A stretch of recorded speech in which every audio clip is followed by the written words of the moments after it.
Naku, matindi ho itong nangyayari na kung saan ay patuloy na inaatake ho, no? Ni dating Senador Antonio Trillanes, ito pong si DILG Secretary John Vic Remulla. So ano ho kaya ang nangyayari dito po sa dalawa? At may mga usap-usapan na baka ito pong si Trillanes ay naghahangad na maging DILG Secretary. At mukhang parang gustong sulutin mo ata, no? Itong si Secretary John Vic Remulla, mga kababayan. At sa ngayon ay naku, matindi ho yung mga pahayag at paratang nito pong si Trillanes. At ang sabi niya, kasi ngayon, di ba, ay nung kahapon, dyan po sa Senado, ay biglang lumutang na meron, lumutang ito pong si Senator Trillanes na kung saan, meron daw po siyang dalang warrant of arrest laban po kay Senator Bato de la Rosa mula po sa ICC. Pero nung bigyan at hingan po ng pahayag, ito pong si Secretary John Vic Remulla ay wala siyang sinasabi o wala siyang alam dito po sa na warrant of arrest ni Trillanes.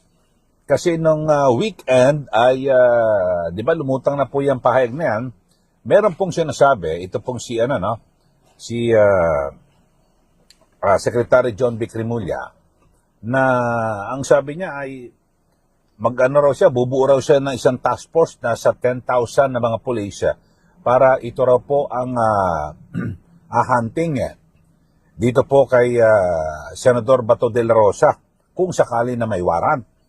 Pero sabi nga ho ni dating Senador Trillanes, di niya raw malaman kung sino ba talaga at kinakampihan o kanino ba talaga kakampi.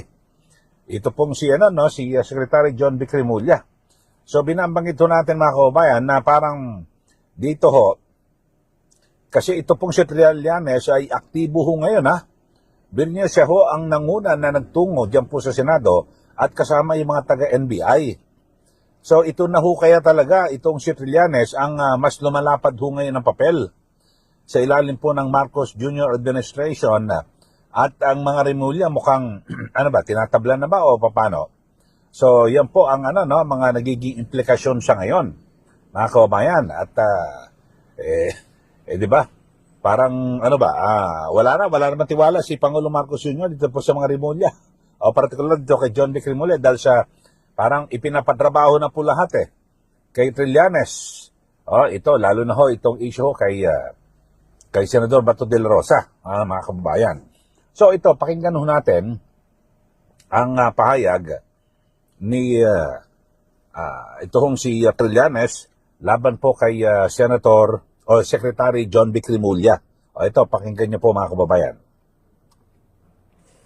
At ito nga po, ang nakakatawa rito, last year, kung maalala po ninyo, yung kapatid niya, si Ombudsman Boying Remulla, ang unang nag-anunsyo na meron na raw warrant.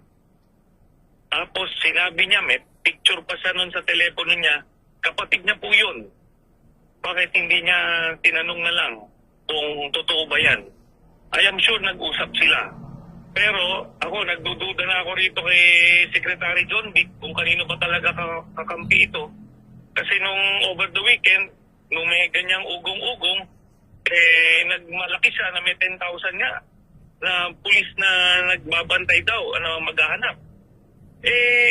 Sinabi nga nung kapatid niya, last year pang November, may warrant na. Bakit hindi niya pinahanap? Tapos ngayon na meron na ng warrant at lumabas na si Bato, suddenly, hindi daw pwede i-enforce yung warrant na yun. Kanino ba kakampi talaga itong taong ito? Alam nyo, kung binawas-buwasan niya yung kape-presto niya, baka may nahuli siya Kasi lahat po ng pugante malaya under Secretary John Vic. Dahil hindi naman niya ginagawa yung trabaho niya.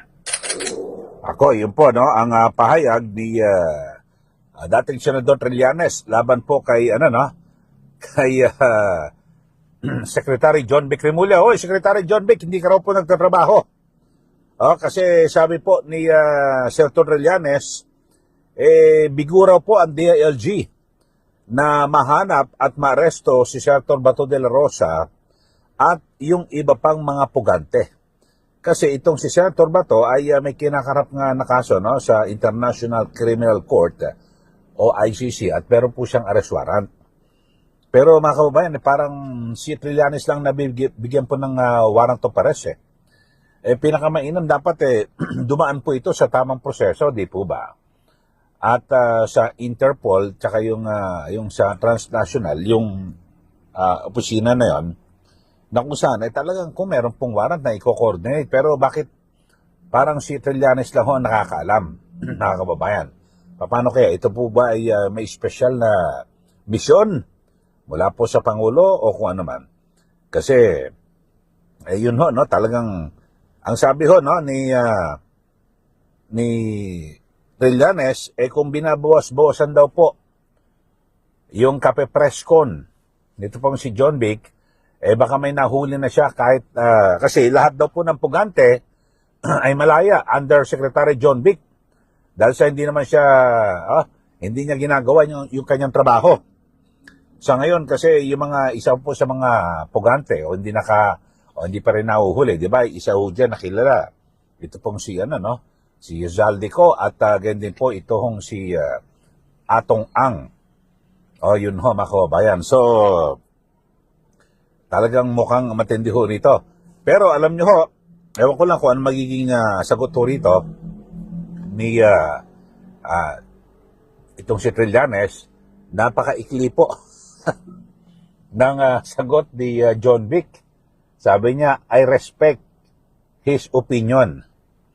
Yun ho, ang sabi ho ni John Vic, Secretary John Vic Remulla. So parang hindi niya pinatulan, hindi niya pinatos yung pag-atungal nito hong si Trillanes. Dito po mga kababayan. Yun ho, kasi pero ako ho ay nagtataka at bakit parang agresibo ho ngayon si Trillanes at sinasapawan niya po yung mga opisyal po ng ating gobyerno na lihitimo po, no? Halimbawa, yung DILG, si Secretary John Vic Remulla. Okay, sa DOJ, di ba sa NBA? Parang sa NBA, parang kahapon ho nang pumunta siya sa Senado, parang siya po ang NBA director eh. No, di po ba? Hindi niyo napansin? Talagang siya may hawak ng dito hong arrest warrant laban po kay Senador Bato de la Rosa, mga kababayan. So, ito ho ba ay meron direkta na kautusan o basbas mula po ba sa Pangulo? Kasi dito may mga binabag ito sa ilang, sabi ho nga ng ilang mga abogado, ay hindi pa pwede na si Trillanes ang magsuserve ng warrant. Kasi hindi naman ho siya opisyal ng gobyerno. Siya po ay, pwede siyang kasuhan ng usurpation of authority. So, ginagamit niya po yung otoridad ng mga opisyal po ng ating gobyerno, mga kababayan. So, kayo ho, ano masasabi nyo rito? O kaya naman, marahil, kaya agresibo itong si Trillanes, baka nagpapalapad po ng papel dito po kay Pangulong Marcos Jr. at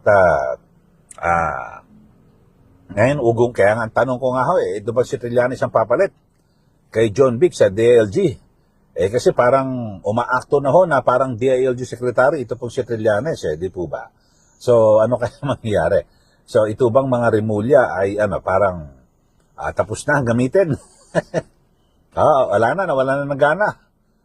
Paano ho ba ang mangyayari? So, abangan ho natin mga kababayan kasi dapat ho sila magkakampi ho Sila Trillanes, sila John Vic, dapat sila magkakampi. Pero ngayon, nagkakagatan na ho mga kababayan, di po ba? At talagang, so tayo naman mag-aabang lang ho dito po sa isyong ito. At kung talagang magkagatan na ho kayo, okay lang naman sa amin, pero importante ho mga kababayan, talagang dapat po ay manaig ho, no? Kung ano man yung hustisya. At ako ano ba yung nararapat? Kasi alam ba, kay Senator Bato de la Rosa, mga kababayan, ano ba talaga ang kasi may resolusyon na po at di ba, ang binabanggit ho sa ating konstitusyon, sa ating batas, na kung meron pong ilalabas na warrant ng isang foreign court, dayuhang korte tulad po ng ICC, kinangailangan na ito po'y dumaan sa tamang proseso, due process, at maglabas po ng warrant, lokal na warrant.